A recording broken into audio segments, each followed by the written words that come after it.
Hello everyone and welcome back to my YouTube channel. This is the class of science of class 10th and we will continue our chapter number 8, how do organisms reproduce. In the previous video we were talking about different types of asexual reproduction process, in which in the last video we studied about the budding process which is shown by the hydra. पिछले video में हमने पढ़ा था बर्डिंग process के बारे में, जिसमें एक ऑर्गेनिज्म के ऊपर आउटग्रोथ होती है, उसके ऊपर बर्ड्स बनते हैं, वो लगातार उसी के ऊपर ग्रोथ करते रहते हैं और जैसे ही वो एक तरीके से ग्रोथ कर जाते हैं और फिर वो उस बॉडी ऑर्गेनिज्म से डिटैच हो जाते हैं, यानी कि अलग हट जाते हैं और एक नए ऑर्गेनिज्म के तौर पर फिर आगे जाने जाते हैं। तो अब तक पूरी तरीके से वो उनकी ग्रोथ नहीं हो जाती, मैच्योर नहीं हो जाते, तब तक वो उसी ऑर्गेनिज्म के ऊपर रहते हैं, उसी से जुड़े रहते हैं और जैसे ही वो एक तरीके से मैच्योर हो जाते हैं और वो अपने आप में अलग हो जाते हैं और फिर after getting reproductive ability they also reproduce. और जब फिर वो अपने आप में जैसे उनके अंदर रिप्रोडक्शन की एबिलिटी आ जाती है और वो फिर से अपने आप में रिप्रोडक्शन प्रोसेस शुरू कर देते हैं। Now in the next part we will study about regeneration. Regeneration process. Regeneration. इस प्रोसेस में क्या है कि कई सारे ऐसे ऑर्गेनिज्म होते हैं जिनके अंदर एक अलग ही एबिलिटी होती है कि वो अपने बॉडी पार्ट से एक नए ऑर्गेनिज्म को जन्म दे सकते हैं। जहाँ सभी के अंदर नहीं मिलती, कुछ के अंदर ऐसी एबिलिटी होती है कि वो अपने किसी भी बॉडी पार्ट्स के द्वारा एक अपना ही तरीके का नया ऑर्गेनिज्म प्रोड्यूस करा सकते हैं। फॉर एग्जाम्पल, यहाँ से उंगली काट दी जाए तो वो उंगली भी जो कटा हुआ पार्ट होगा, वो पार्ट भी अपने आप में उसी तरीके का ऑर्गेनिज्म बन जाएगा जिस तरीके के ऑर्गेनिज्म की वो उंगली का पार्ट है। समझ गए? जैसे कहने का मतलब ये है कि ये अपने आप में एक ऑर्गेनिज्म है और ये यहाँ से इसको काट के अलग कर दिया गया, तो ये अपने आप में दोबारा से एक तरीके से ग्रो करेगा और ग्रो करने के बाद इसी तरीके का ऑर्गेनिज्म बना लेगा। समझ गए इस चीज को? कोई सा भी पार्ट काट दें, वो अपना जितने पार्ट्स में डिवाइड कर देंगे, वो हर एक पार्ट अपने आप में एक नए ऑर्गेनिज्म के तौर पर बनकर तैयार हो जाएगा। अगर इंडिविजुअल को किसी तरीके से काट दिया जाए या कई तरीके से टूट जाए कई पीसेस में, तो जितने भी पीसेस वहाँ पर होते हैं वो ग्रो करते हैं और एक सेपरेट इंडिविजुअल की फॉर्म में तैयार हो जाते हैं। This process is known as the regeneration process, in which a new organism is formed from the body parts of the organism. Body part से ही नया ऑर्गेनिज्म बनकर तैयार हो जाता है। रीजेनरेशन अगर प्रोसेस के अंदर जाने, if a piece of parent is detached, एक पेरेंट सेल का अगर एक पीस उससे अलग हो जाता है, वो ग्रो करता है and develop into a completely individual और एक नए इंडिविजुअल की फॉर्म में बनकर तैयार हो जाता है।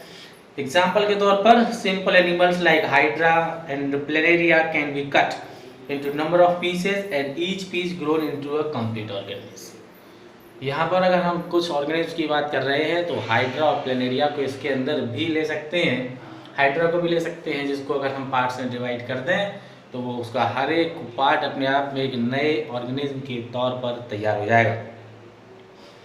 रीजनरेशन जो है वो एक तरीके से स्पेशलाइज्ड सेल्स के द्वारा किया जाता है। कुछ स्पेशल सेल्स में मौजूद होते हैं उस ऑर्गेनिज्म के अंदर, जिसके कारण वो प्रोसेस पूरी तरीके से हो पाता है। This cell proliferate and make a large number of cells। वो सेल्स जब होते हैं वहाँ पर मौजूद, तो अपनी ही तरीके के नए और ज़्यादा सेल्स बनाते हैं। And from this mass of cell, और जो मास मौजूद होता है उस सेल से different cells undergo change to become various cell types and tissues. फिर वो सेल से अलग अलग तरीके के सेल्स और टिश्यूज बनाने का काम करते हैं। और ये पूरा एक जितने भी चेंजेस यहाँ देखने को मिलेंगे इस तरीके के, वो सब एक ऑर्गेनाइज्ड मैनर में होते हैं। उसके बाद वो ग्रोथ होती है, डेवलपमेंट कर जाते हैं। Regeneration is not the same as reproduction. Regeneration की अगर हम बात करें तो ये रिप्रोडक्शन की तरह नहीं है, since most organism would not normally depend on being cut up to be able to reproduce. क्योंकि हर एक ऑर्गेनिज्म जो है एक तरीके से काटने वाले प्रोसेस पर ही डिपेंड नहीं करता कि काट दो और वो नए ऑर्गेनिज्म के तौर पर जनरेट हो जाएगा। रीजनरेशन में ही ऐसा है कि एक ऑर्गेनिज्म को अगर काट दिया जाता है तो वो अपने ही तरीके के नए ऑर्गेनिज्म को बना लेता है। रिप्रोडक्शन प्रोसेस, हर एक रिप्रोडक्शन प्रोसेस इस तरीके का नहीं होता है। हर एक रिप्रोडक्शन प्रोसेस इस तरीके का प्रोसेस नहीं शो कराता। अब देखते हैं कि रीजनरेशन प्लेनेरिया के अंदर किस तरीके से होता है।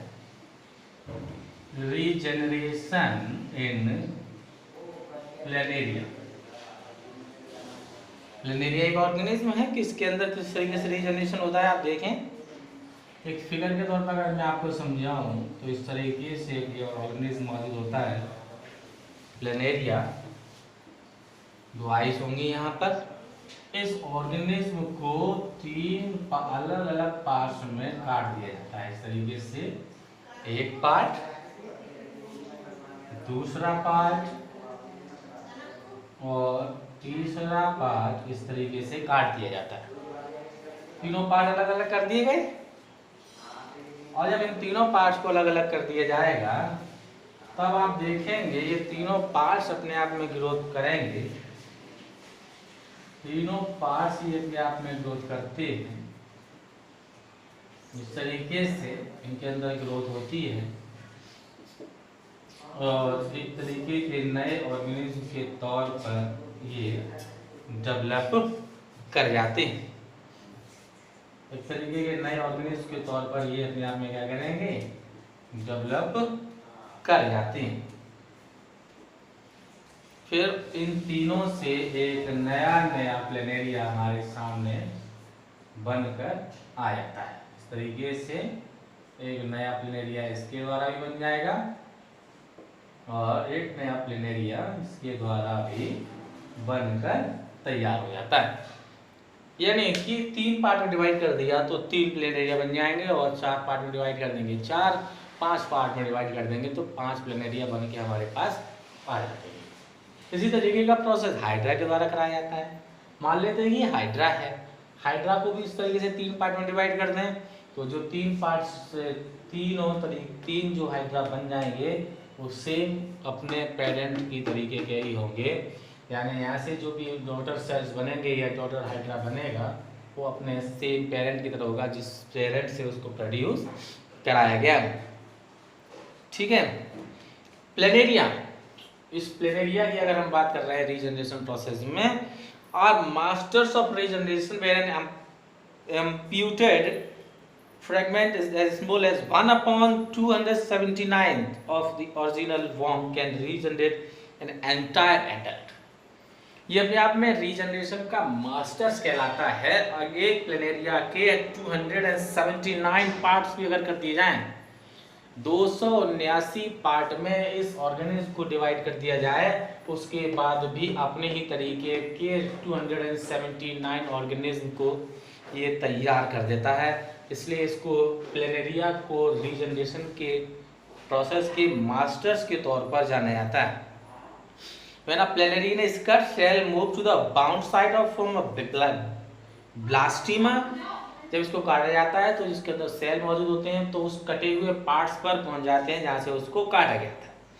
That will begin to form new tissues, जिसके द्वारा वहां पर नए टिश्यूज बनाए जाते हैं। और जैसे जैसे समय अपने आप में गुजरता जाता है वो सेल डिवाइड करते हैं और नए तरीके के और ज़्यादा नए नए सेल्स वहाँ पर बनते चले जाते हैं। और जब ये सेल्स वहाँ बनते चले जाते हैं तो वहाँ पर जो मिसिंग बॉडी थी, यानी जो कटा हुआ पार्ट था जो उसके अंदर मौजूद नहीं था, वो धीरे धीरे करके वहाँ पर आना शुरू होने लगता है, एक तरीके की शेप वो पार्ट अपने आप में लेने लगता है। इस तरीके से आपने वो देखा होगा छिपकली जो है, छिपकली की एक तरीके से जब पूंछ कट जाती है तो धीरे धीरे करके वो पूंछ आना शुरू हो जाती है। उसी तरीके से यहाँ प्लेनेरिया भी है, जो पार्ट को काट दिया जाता है, जैसे ये पार्ट ऊपर का रहेगा, नीचे कट गया, समय के साथ देखेंगे जैसे जैसे सेल वहाँ पर बनना शुरू हो जाएंगे, ये नीचे का जो पार्ट्स है वो अपने आप पार्ट है वो अपने आप में आना शुरू हो जाता है और नए तरीके के नए प्लेनेरिया के तौर पर वो हमें यहाँ पर मिल जाता है। कॉम्प्लेक्स ऑर्गेनिज्म जैसे कि बात करें डॉग, ह्यूमंस, ये रीजनरेशन प्रोसेस शो नहीं कराते क्योंकि इसकी जो बॉडी है हाईली कॉम्प्लिकेटेड होती है। इनके अंदर एक ऑर्गन सिस्टम मौजूद होता है जो कि इस तरीके की प्रोसेस को अपने आप में नहीं करता। All the organ system of their body work together, सभी पूरा ऑर्गन सिस्टम जो एक तरीके से वर्क करता है और सभी इंटरकनेक्टेड यूनिट हैं, इसलिए इस तरीके का प्रोसेस देखने को, रीजनरेशन का जो प्रोसेस है वो डॉग, ह्यूमंस वगैरह में देखने को नहीं मिलता। ठीक है, यहाँ तक। एक मल्टी सेलर ऑर्गेनिज्म की बात करें तो regeneration process take place but only to a small extent. Multicellular organism में ये प्रोसेस होता है लेकिन बहुत कम मात्रा में देखने को मिलता है। इस प्रोसेस में एक नया organism can not be produce, new organism can not be produce but they can regenerate their lost body.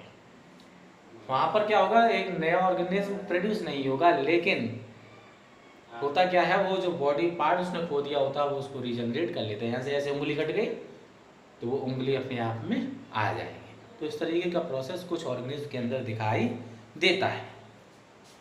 But they can regenerate their lost body such as skin, muscles, blood.